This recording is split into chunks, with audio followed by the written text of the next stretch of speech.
Bahayanya besar sekali dengan tontonan-tontonan yang haram.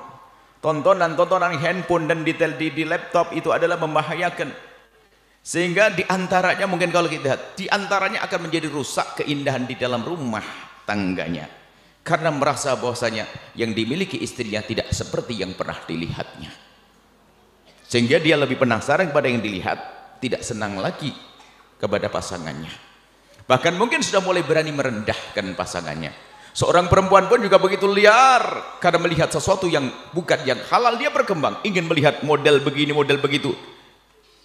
Kami duduk dengan beberapa orang yang punya masalah semacam itu dan dia tak suruh ceritakan pengalamannya memang begitu, bertahap, sehingga liar berjam-jam dia mencari berjam-jam dia sampai tidak tidur malam. Padahal saya katanya capek, saya pernah Buya ngomong, saya capek pengen pulang rumah tapi saya nonton sampai jam 3 malam, tidak ada berhentinya. Apa yang terlintas di hatimu? Sederhana, milik istriku tidak seperti yang aku lihat, milik suamiku tidak seperti yang aku lihat, sehingga menjadi mentalnya rusak. Sehingga setiap melihat orang, apakah itu cantik atau lebih jelek dari istrinya, lebih jelek dari suaminya, dia penasaran, mungkin dia punya sesuatu yang lebih unik, mungkin dia punya sesuatu yang lebih begini, terus liar sampai akhirnya rusak akhlaknya juga. Sehingga seorang anak syahwat dengan ibunya mandi diintip dalam. Ini jangan dianggap sepele, makanya jangan meremehkan urusan-urusan pandangan ini. Jangan hanya modelnya saja, model seorang soleh, Masya Allah, kayak ahli dzikir, kemana-mana, wah, bawa buku, kitab, tasbih, segala macam. Tapi urusan pribadi yang sangat khusus dengan Allah, di handphonemu ada apanya? Ayo kita jujur, kita semua akan pengen baik.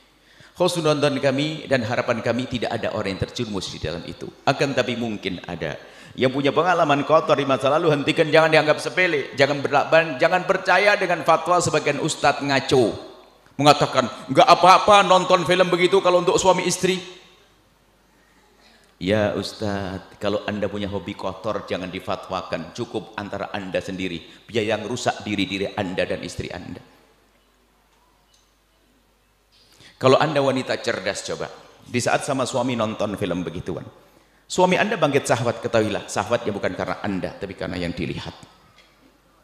Bahkan mungkin kalau seandainya yang di hatinya diungkapkan, anda mungkin sudah pingsan, sudah sakitnya anda kira-kira. Kenapa? Milikmu tidak seperti itu, itumu tidak seperti itu, itumu tidak seperti itu, terus habis-habisan. Bukankah itu perempuan yang paling bodoh yang mengajak suaminya nonton film kotor? Bukankah suami yang paling bodoh yang mengajak istrinya untuk nonton film kotor? Untuk menunjukkan bahwasanya apa? Milikku tidak seindah yang kau lihat itu. Padahal itu namanya film, setting, segala macam dan seterusnya. Akan tapi orang yang menjaga matanya akan semakin indah di dalam rumahnya. Dan tolong jangan main-main urusan begini. Perlahan, halus.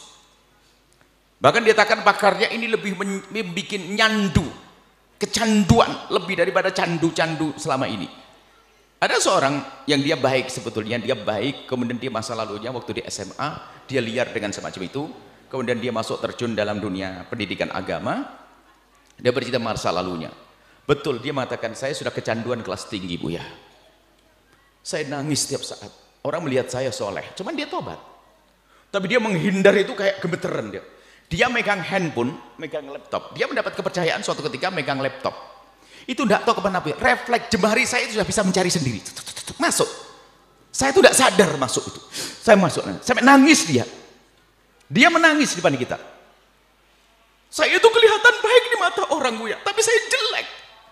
Padahal dia menghindar. Dia megang laptop, ada internetnya, nggak ada orang begini. Ini jalan. Tangan saya sudah refleks. Maka jangan main-main, anda jangan main-main urusan begitu.